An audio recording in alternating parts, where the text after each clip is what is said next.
Hello అండి. Welcome to our channel Swapna Vijay gardening vlogs. అందరు ఎలా ఉన్నారు? బాగున్నారా? ఇక్కడ చూస్తున్నారండి, ఇది మా గార్డెన్‌లో ఉన్న దానిమ్మ మొక్క. ఎన్ని కాయలొచ్చాయో చూడండి. చాలా అంటే చాలా కాయలొచ్చాయండి. నేను ఒక షార్ట్ వీడియో కూడా పోస్ట్ చేశాను. అయితే మన గార్డెన్‌లో మనం ఫ్రూట్స్ ఇంతగా తీసుకోవాలి అంటే మొక్కల నుంచి మనము ఏదో ఒక ఫెర్టిలైజర్ అయితే ప్లాంట్స్‌కి ఇస్తూ ఉండాలి. అది ఆర్గానిక్ కావచ్చు, అది కెమికల్ కావచ్చు. నేనైతే డీఏపీ లాంటివి కూడా ఇస్తూ ఉంటాను. ఇంకా ఇదొచ్చేసి జామున్ అండి. అల్లనేరేడు చెట్టు. ఈ కాయలు చూడండి ఎంత బాగొచ్చాయంటే అంత బాగొచ్చాయి. చిన్న మొక్కే. ఇది ఇది గ్రో బ్యాగ్‌లో పెట్టిన మొక్కండి. కాయలు బాగొచ్చి వంగిపోయింది ఈ విధంగా. కానీ ఇంకా పండుకైతే రాలేదు. ఇప్పుడే పిందెల్లాగా ఉన్నాయి. సో, ఈ విధంగా మనము పండ్ల మొక్కల నుంచి క్రాప్ అయితే తీసుకోవడానికి మనం ఏదో ఒక ఫెర్టిలైజర్ అయితే ఇస్తూ ఉండాలండి. అది ఆర్గానిక్‌గా కిచెన్ నుండి కలెక్ట్ చేసుకున్నవి కావచ్చు, లేదు నేను అప్పుడప్పుడు డీఏపీ కూడా ఇస్తాను. చాలా వీడియోస్‌లో మీకు చూపించినాను. ఇప్పుడు ఈ వీడియోలో అయితే నేను కిచెన్ నుండి కలెక్ట్ చేసుకున్న ఈ బీట్రూట్ వేస్ట్ ఉంది కదండీ! ఈ తొక్కలతో తయారు చేసిన ద్రావణాన్ని అయితే మొక్కలకు ఇస్తున్నాను.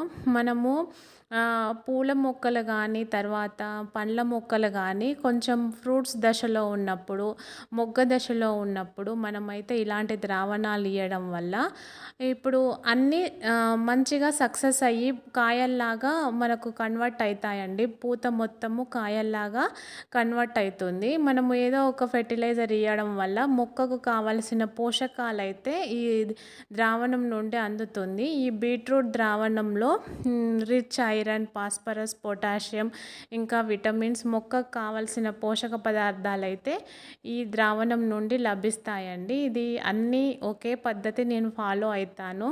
ఆ తొక్కలను కలెక్ట్ చేసుకునేది, వాటర్ పోసుకునేది, తర్వాత ఒక 1 డే ఆర్ 2 డేస్ మన ఇష్టము. ఇప్పుడు కొంచెం ఎండలు ఉన్నాయి కాబట్టి 1 డే చాలండి. 1 డే ఒకటి ఫర్మెంట్ చేసుకొని, తర్వాత వాటర్‌తో డైల్యూట్ చేసుకొని వడగట్టుకొని మొక్కలకి ఇవ్వచ్చు. అట్లే కూడా మొక్కలకి ఇవ్వచ్చు. ఏం పర్వాలేదు. పెద్ద పెద్ద గ్రో బ్యాగులు, నేలలో పెట్టిన మొక్కలైతే అదే విధంగా ఇచ్చినా కానీ అవి నీట్‌గా మట్టిలో కలిసిపోతాయి. సో, నేనైతే అదే విధంగా డైల్యూట్ చేసుకొని అదే విధంగా మొక్కలకైతే ఇచ్చేస్తున్నాను.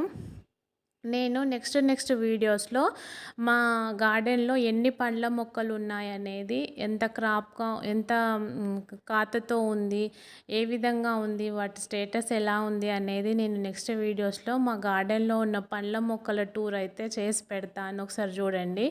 పప్పాయ ఉంది, జామ ఉంది, పోమోగ్రానేట్ ఉంది. ఇలా జామున్ కూడా ఇప్పుడు కాస్తూ ఉంది. ఒక మ్యాంగో మట్టికి ఈ ఇయర్ పూత బాగా వచ్చిందండి. కానీ కాయలైతే ఒక్కటి కూడా నిలబడలేదు. ఇంకా నెక్స్ట్ ఇయర్ అయితే చూడాలి.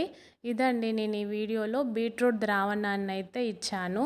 ఈ ద్రావణాన్ని మన గార్డెన్‌లో ఉన్న అన్ని రకాల మొక్కలకైతే మనం ఇచ్చుకోవచ్చు. అది పువ్వుల మొక్కలు కానీ, పండ్ల మొక్కలు కానీ, వెజిటేబుల్స్ కానీ, ఏవైనా కానీ. మా గార్డెన్‌లో కొంతవరకే మొక్కలు ఉన్నాయి. అంత ఎక్కువగా ఏమీ లేవు. ఉన్న మట్టికి నేనైతే కొంచెం కొంచెంగా అన్ని మొక్కలకైతే ఇచ్చుకున్నాను.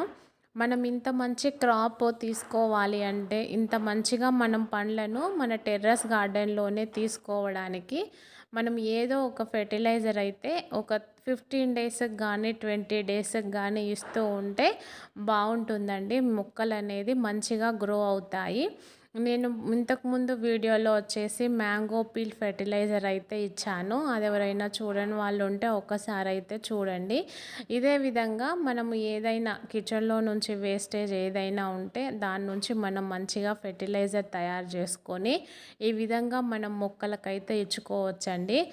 మనము చిన్న చిన్న మొక్కలు అంత పెద్దగా మనం పెంచలేము అన్నప్పుడు ఆకుకూరలతో మొక్కలనైతే పెంచడం స్టార్ట్ చేయండి. మనకు కొంచెం ఇంట్రెస్ట్ వస్తుంది. మన ఆకుకూరలు మనం పండించుకొని